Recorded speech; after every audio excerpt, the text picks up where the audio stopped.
under the NEDA rules and joint venture agreements, a minimum performance bond of 10% of the private sector's participating contribution is required. However, Prime Water failed to meet this requirement in several cases. First, in Sorsogon City,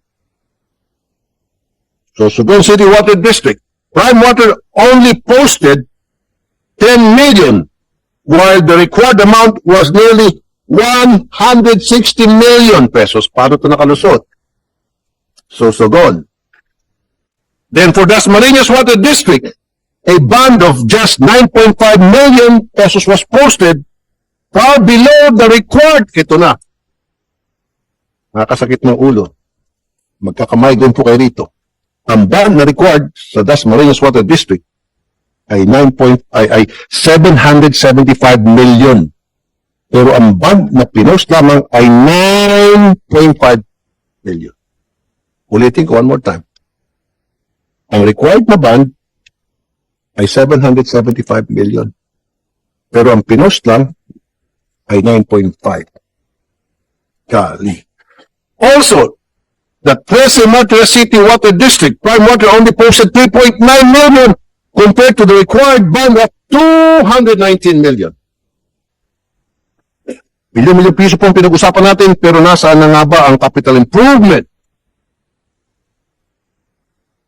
Sa Camarines Water District, nakasulat na mismo sa JBA na obligasyon ng Prime Water na magbigay ng septage and sanitation services. Pero ayon sa COA report ng 2023, matapos sa mahigit 7 taon mula 2016, wala pa rin septage facility na naitatayo o naipapatakbo. Santa Cruz Laguna, 17 pumping stations ang na-turn over sa Prime Water. 6 na taon na ang lumipas, isa lang ang nadagdag ng Prime Water. Isa lang. Ba't pa kayo nakipag-partner? Kung isa lang palang dinagdag. At ba't kayo pumayag? Santa Cruz Laguna. At yun po itinatayo sa lote ng donasyon lamang sa local water district ng isang developer. Double whammy ito. Sa San Fernando La Union naman ay sinimulan ang 34.8 kilometers underground pipe project noong November 2024.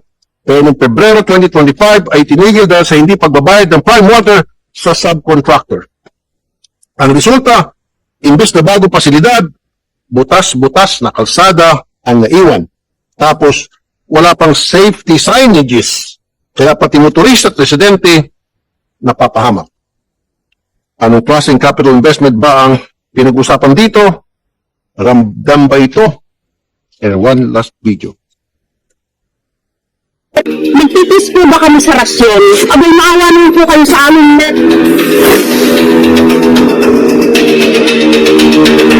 Minsan nagkaaway-away pa dahil sa hindi nagkakasundo sa tubig.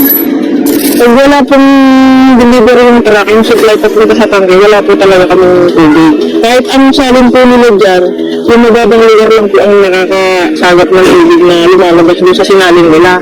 Dami po na mga medyo matataas, wala po talagang lumalabas ng tubig. Yun nga po ang problema, nasabi daw po ay yung pump na sira. Hindi namin alam kung malinis yung re-refill nila. Dinadala. Minsan yung mga bata rito na sa mga balat. Nagkakaroon ng irritation. Ano, lalasyonan nila. Minsan, putik. Yung kalawang. Siyempre, kasi mo na lang kasi kailangan mo ng tubig eh. Magka-CR ka, hindi ka magka-CR. Yung munting oras na tutulog mo sa gabi, kung wala sanang pahinga, hindi ka makakatulog. Mahirap na yung ganyan, nagkandap-piyat kami. Hanggang may tulo ang gripo namin, napatak na ang tulo.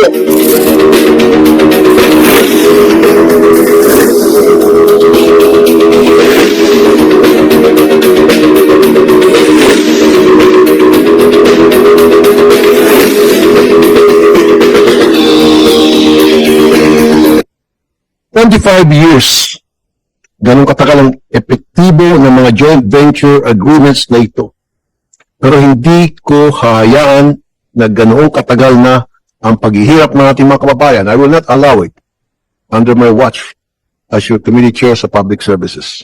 Dahil ang tubig ay karapatan ng tao, hindi dapat nagmamakaawa para dito. Habang umabot na ng dekada, ang tanong, ano nga bang catch-up plan? Lagi natin ito narinig. Pero nakaka-catch up ba talaga? O naiwan lang ang consumers na uhaw sa maayos na serbisyo? Consumers are left helpless, filing complaint after complaint with Prime Water, the local water district, LUA, and NWRB. Pero tila wala nakikinig. Kaya ngayon, pakinggan natin sila na itong isa pa pong video.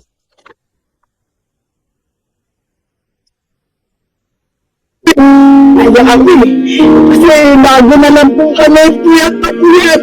Natutulang sa gabi po, pwede na naman po yung sugan ko eh. Hindi na po ako nakita po, natalagin na lang po na mga makakapuyat sa tubig na yan.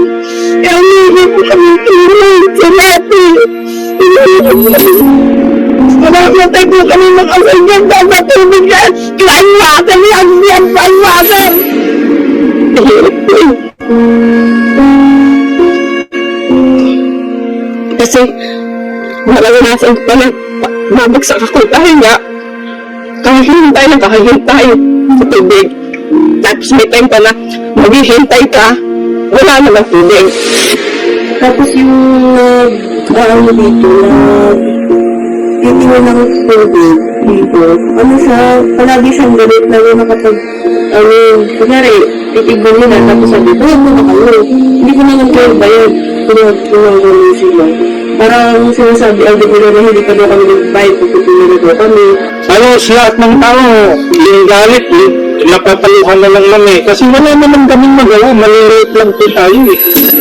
Na-hospital ako dahil sa pinay ko, sasalin ko doon sa wasig.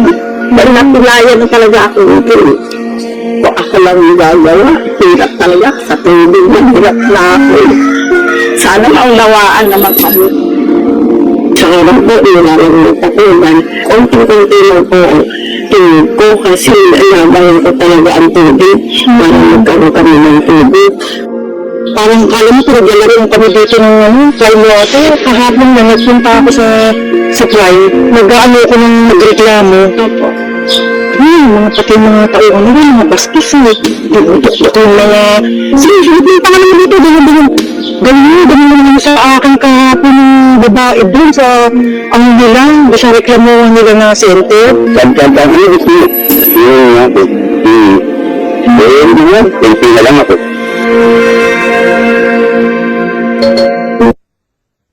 Ladies and gentlemen, we are here today to examine why these contracts were executed with no oversight. In Bacolod City, from 2022 to 2024, Prime Water did not even secure a business permit from the LG, which is required. The problem is not only the unfair stipulations, it is also government oversight, overlapping responsibilities of LUA, NWRB, DILG, COA, DepDev, PPP, at marami pang iba. Different yet overlapping roles mean there is no clear framework. Kaya, onerous contracts ang resulta. To address these gaps, I filed a bill creating the Department of Water Resources Management as a centralized agency for planning and policy. Establish the Water Regulatory Commission, an independent body tasked with overseeing the performance, compliance, and service delivery of all water providers, both public and private. Nakita po natin na higit sa 100 billion peso ang pinangako sa mga kontrata, pero nasaan na po napako at the expense of the Filipino people. Mga proyektong dapat bumuhos nawi sa patak-patak. Ang tubig ay isang public utility na hindi dapat maulit na mga ganitong kontratang may epekto sa bawat Pilipino na hindi alam ng taong bayan. In this hearing, we will not only listen to a people's problem, we will take action to make water flow where it should to every Filipino household. The priority is clear. Water is a right, not a privilege. Maraming salamat po. And now, may I ask my colleague, Senator Rizon Tiberos, to make her opening statement. Ma'am? Salamat, Mr. Chair. Magandang araw po sa inyong lahat. Maraming salamat sa ating committee chair, Senator Raffy Tulfo, sa pagkakataon na talakayin ang matagal nang inaabangan na pagdinig sa palpak na serbisyo ng tubig sa iba't ibang bahagi ng bansa. Sigurado pong nakatutok ang marami nating kababayan sa dami ba naman ng reklamo na natatanggap natin sa kawalan ng maayos, malinis at maaasahan na supply ng tubig. Nakita na natin ito sa iba't ibang lugar. Sa San Jose del Monte, Bulacan, halimbawa, napabalita kung paano iniinda ng mga residente ang mahal na singil. Kahit lagi namang mahina ang supply ng tubig. Isang linggo daw, may tubig ng ilang oras lang, tapos wala na naman. Sa Bacolod, may tubig nga pero mataas ang turbidity, maitim ang kulay, at hindi ligtas inumin ng pamilya. At sa ilang parte ng Cavite, holy water na ang tawag ng mga tao sa tubig sa gripo. Hindi dahil banal ang tubig, kundi milagro na lang kapag may lumabas na tubig. Kapag nagreklamo, pinagpapasapasahan lang daw sila sa iba't ibang opisina. May water crisis tayo. Dala hindi ng tagtuyot o kawalan ng tubig, kundi dala ng kapabayaan. Ang mga aberyang ito ay bunga ng mga kontratang pinasok ng water districts kasama ang iba't ibang pribadong kumpanya gaya ng Prime Water Infrastructure Corporation, Manila Water Philippine Ventures, Metro Pacific Water Investments Corporation at iba pa. The system is clearly broken. Multiple institutions and regulatory mechanisms are failing to protect our consumers, and we have to know why. We also need urgent solutions. Dapat umakson at kumilos agad para matuldukan yung one-sided joint venture agreements kung saan talo ang consumer. All agreements on water provisions must feature strong and automatically enforceable penalties, including sharp cash bonds. Kung sablay ang water provider, dapat silang pagbayarin. Dapat may ahensya ring malalapitan at masusumbungan ang mga consumer at hindi yung pinagpapasapasahan pa sila kapag gusto nilang magreklamo sa serbisyo. LG Every Home.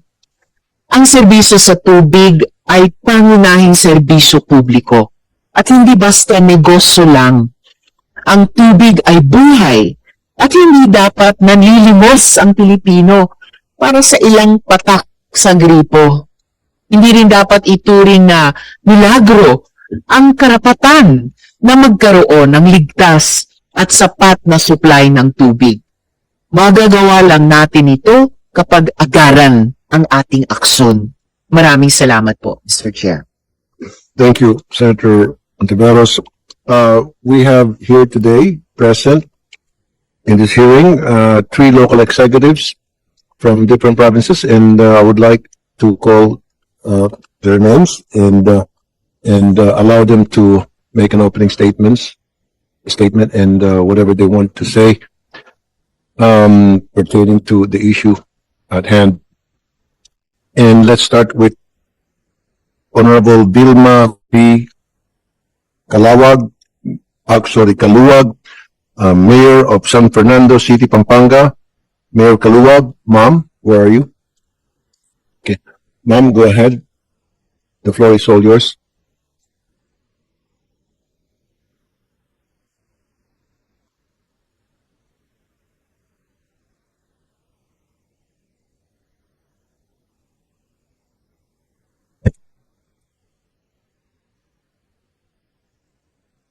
Magandang umaga po, Your Honor.